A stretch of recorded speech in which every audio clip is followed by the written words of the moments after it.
নমস্কার বন্ধুরা, lazy cook চ্যানেলে আপনাদের সকলকে স্বাগত। আজ বানাচ্ছি একটু অন্য স্টাইলের আলু ভাজা। খেতে খুব সুস্বাদু হয়। প্লিজ বন্ধুরা পুরো ভিডিওটা দেখবেন। নিয়ে নিলাম 400 গ্রামের মতো নতুন আলু, অবশ্যই ছোট সাইজের। আর নিলাম একটা টমেটো, দুটো কাঁচা লঙ্কা, বেশ কিছুটা ধনেপাতা আর অল্প একটু কারি পাতা। প্রথমে আলুগুলোকে আমি প্রায় 50% মতো সেদ্ধ করে খোসা ছাড়িয়ে রেখেছি। এরপর আলুগুলোকে এইভাবে লম্বা লম্বা করে একটু কেটে নিলাম।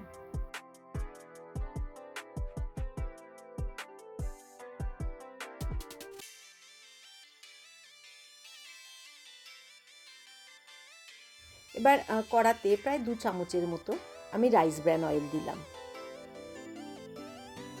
ফোড়নে দিলাম দুটো শুকনো লঙ্কা আর 1 চামচের মতো গোটা সাদা কালো সর্ষে আর গোটা জিরে। দিয়ে দিলাম কারি পাতা। এবার দিয়ে দিলাম কেটে রাখা আলু।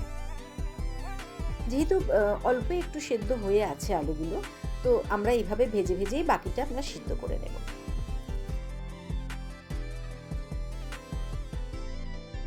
বেশ কিছুক্ষণ ধরে এইভাবেই নাড়াবো।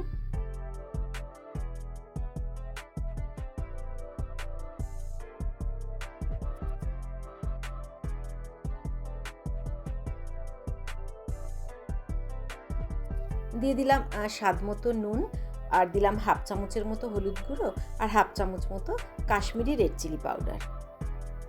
দিয়ে আবারও বেশ সময় ধরে এটাকে নাড়াবো।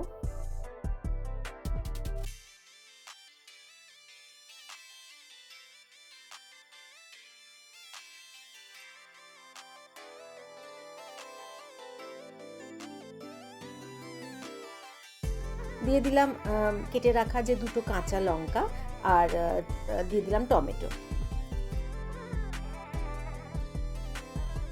আবারও বেশ সময় ধরে এটাকে নাড়াবো। এইভাবেই নাড়িয়ে আমরা আলুটাকে সেদ্ধ করে নেব। টমেটো প্রায় গলে এসছে। এই অবস্থায় দিয়ে দিলাম 1/2 চামচের মতো ধনে গুঁড়ো, 1/2 চামচ জিরে গুঁড়ো আর 1/2 চামচ গরম মশলার গুঁড়ো। দিয়ে দিলাম 1 চামচের একটু কম চিনি, কারণ পুরোপুরি নিরামিষ রান্না, একটু মিষ্টি স্বাদের হলে ভালো হয়। এবার বেশ কিছু সময় ধরে আমি এটাকে ভাজতে থাকবো।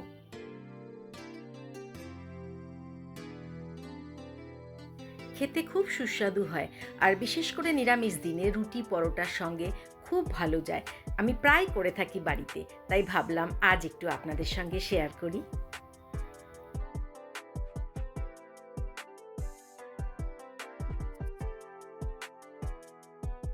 দেখুন বন্ধুরা, ভেজে ভেজে প্রায় আলুটা সেদ্ধ হয়ে গেছে।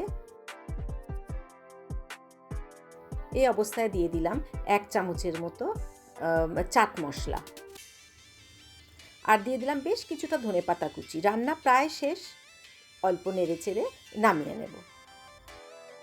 অল্প সময়ের মধ্যে যাতে চটপট বানিয়ে নেওয়া যায়, তাই জন্য আমি আলুটাকে প্রথমে অল্প একটু সেদ্ধ করে নিয়েছিলাম।